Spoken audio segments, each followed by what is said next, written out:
Good morning student.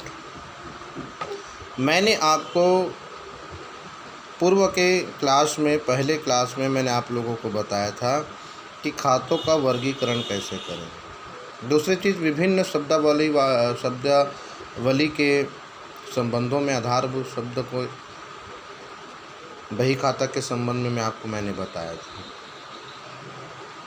उसके बाद मैंने कुछ प्रश्न भी दिए, देखे होंगे आपने, सॉफ्टवेयर में इमेज में भी था, और उसके बाद और दूसरी बार मैंने आपको और इमेज में क्वेश्चन दिए थे कि इसको लिखना बहुत ज़रूरी है, क्योंकि यही आधारशिला होती है, यही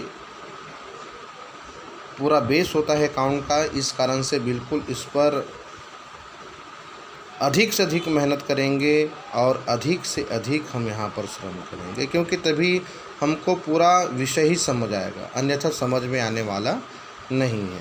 देखिएगा, मैंने उस दिन आपको बताया खातों के प्रकार। तो खातों के प्रकार में हमने 3 खाते के प्रकार को समझा। पहला व्यक्तिगत, और दूसरा है वास्तविक खाता, और तीसरा है अवास्तविक खाता, जिसको हम नाम मात्र के खाते कहते हैं। और किन किन मदों को किन किन खातों के श्रेणियों में रखा जाता है, उन सब पर भी मैंने विवेचना की, और मुझे विश्वास है कि आप लोगों ने बहुत अच्छे से किया होगा। अब देखिएगा, डेबिट क्रेडिट करते कैसे हैं। डेबिट क्रेडिट करने के नियम देखिएगा। प्रत्येक सौदों के लेखांकन के फलस्वरूप आधारभूत मदों तथा संपत्ति दायित्व पूंजी में परिवर्तन होता है। तो संपत्ति क्या है, आपको पता होगा। संपत्ति भवन, भूमि, उपस्कर, फर्नीचर, है ना भाई। दायित्व तो बहुत सारे हैं। जब व्यवसाय करता है तो दायित्व भी अनेक हो जाती हैं। पूंजी, मैं सबसे पहले बताया था पूंजी क्या है।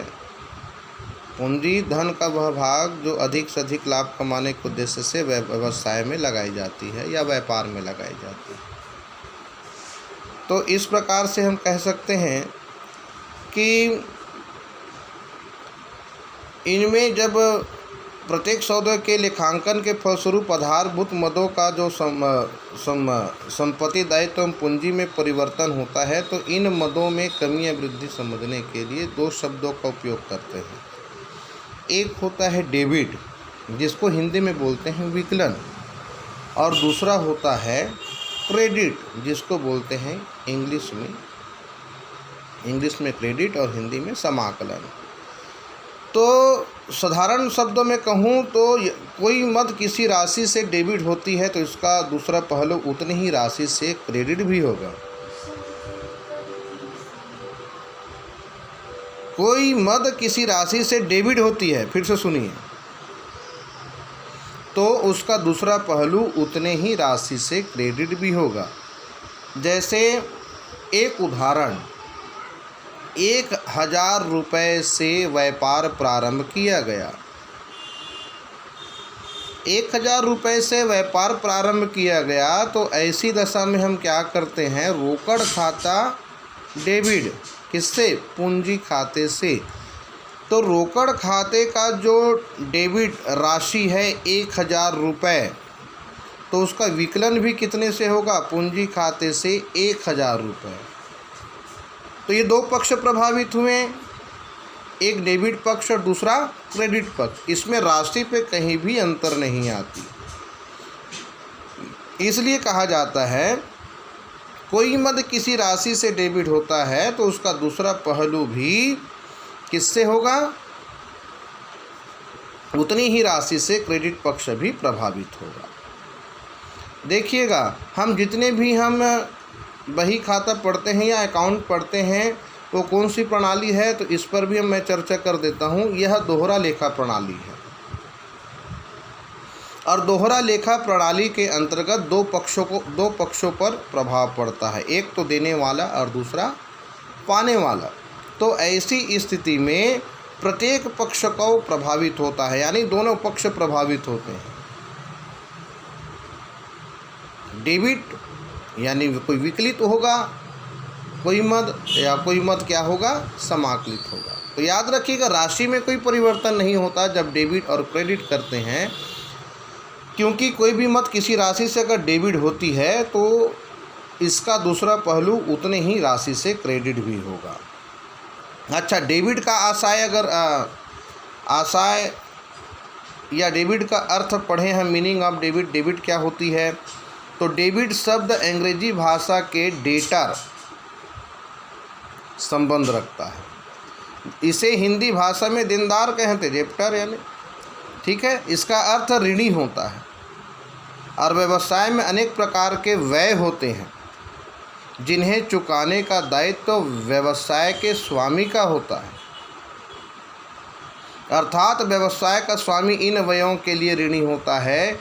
इनके भुगतान के व्यवसाय के स्वामी का दायित्व कम हो जाता है, इसलिए इन व्ययों को डेबिट किया जाता है,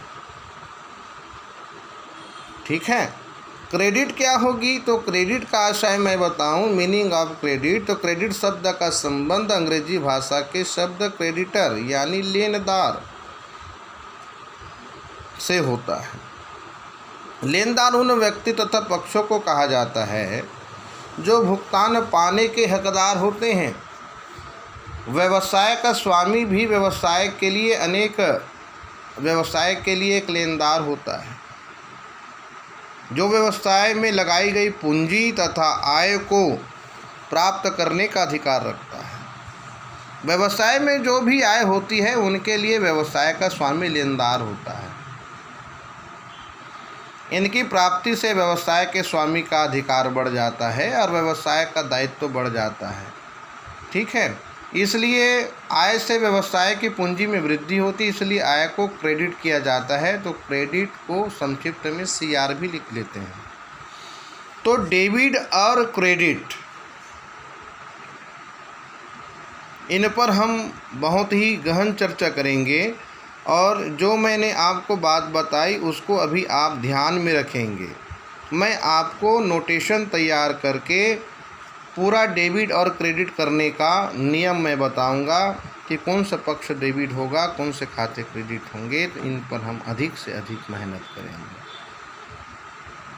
तो फिर हम चर्चा करेंगे डेबिट और क्रेडिट करने के नियम पर, ठीक है। आप अधिक से अधिक मेहनत करें और मुझे रिस्पांस किया करें। हर वीडियो में मैं आपको कहता हूँ कि मुझे रिस्पांस किया करें कि सर हाँ हमने देखा, हाँ सर हमने समझा। तो उस आधार को लेकर के मैं आगे की और अधिक से अधिक हम सब मिल कर के अधिक परिश्रम करेंगे ताकि आपको विषय में किसी भी प्रकार की समस्या ना आए, ठीक है। आज के लिए बस इतना ही। Thank you.